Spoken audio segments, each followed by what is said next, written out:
Assalamualaikum warahmatullahi wabarakatuh.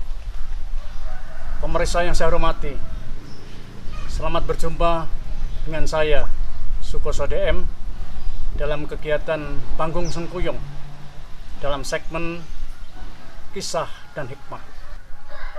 Pemirsa sekalian, kiranya sebagian masyarakat kita, terutama peminat sejarah, sudah pernah mendengar satu kisah, satu cerita adanya seorang tokoh wanita Indonesia di zaman dahulu kala, masih abad ke-5 Masehi, yaitu seorang raja perempuan atau seorang ratu yang bernama Ratu Sima.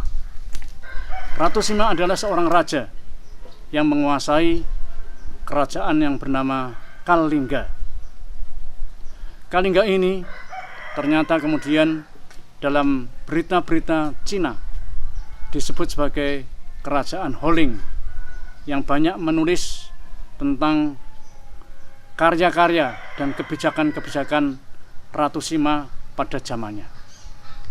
Ada satu kisah yang luar biasa dari Ratu Sima ini, yaitu dia seorang yang sangat bijaksana, seorang yang menilai bahwa kemanusiaan memiliki arti yang sangat luas.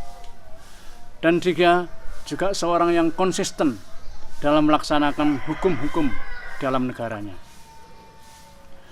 dalam rangka membina masyarakatnya agar terpelihara menjadi masyarakat yang adil makmur, sekaligus juga jujur dalam menghadapi dalam kehidupannya. Raja Ratu Sima ini suatu saat pernah memberikan contoh kepada masyarakatnya dengan cara meletakkan sekantung emas benar, hiasan-hiasan emas diletakkan dalam satu kantung, kemudian diletakkan di perempatan jalan yang utama di kerajaan Holing atau pusat kerajaan Kalingga pada waktu itu, dengan kata-kata dan sabda bahwa siapa saja yang akan menyentuh apalagi mencuri sekantung emas ini atau memindahkan dari tempatnya, dengan tegas dia menentukan akan diberikan hukuman mati.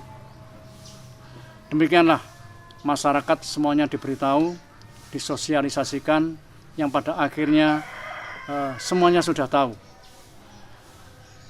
Pada bulan pertama, bulan kedua, bulan ketiga semuanya aman. Hanya kebetulan pada bulan ke-7 sekantung emas ini ada seseorang yang menyentuh dengan kakinya. Kakinya menyentuh sehingga tumpukan emas dalam kantung ini sedikit berpindah.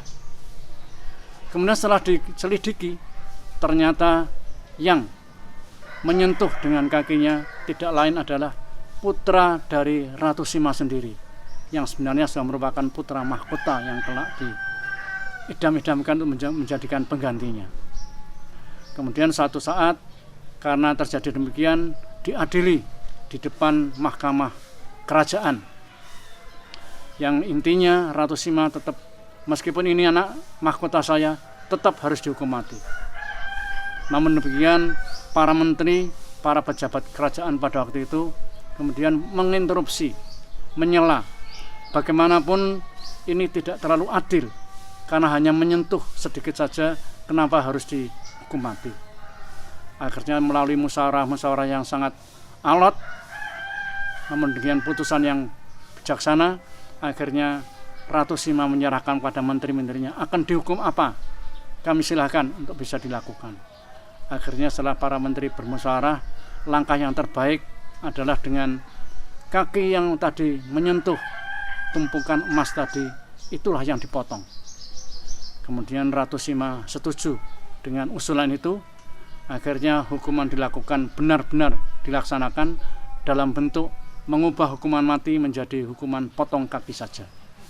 Ini satu hal yang luar biasa, dia konsisten dengan ucapan yang dijadikan hukum pada waktu itu, tapi dia juga bisa menerima kebijakan-kebijakan yang diusulkan oleh para menterinya.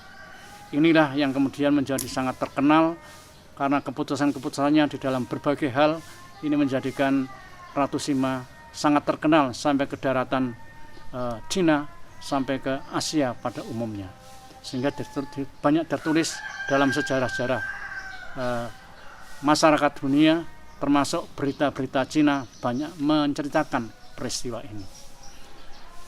Bapak Ibu sekalian dan juga para pendengar, para pemirsa, itulah kisah dari Ratu Sima yang ternyata menjadi contoh bagi kita bagaimana menjadi seorang pejabat, menjadi seorang pemegang kekuasaan pemerintahan harus bisa melakukan kebijakan-kebijakan yang pro rakyat, yang benar-benar mendengar suara nurani rakyat dan mengambil keputusan yang bijaksana untuk kesejahteraan masyarakatnya. Kiranya demikian, ada kurangnya mohon maaf. Kita akhiri billahi taufiq wal hidayah. Assalamualaikum warahmatullahi wabarakatuh.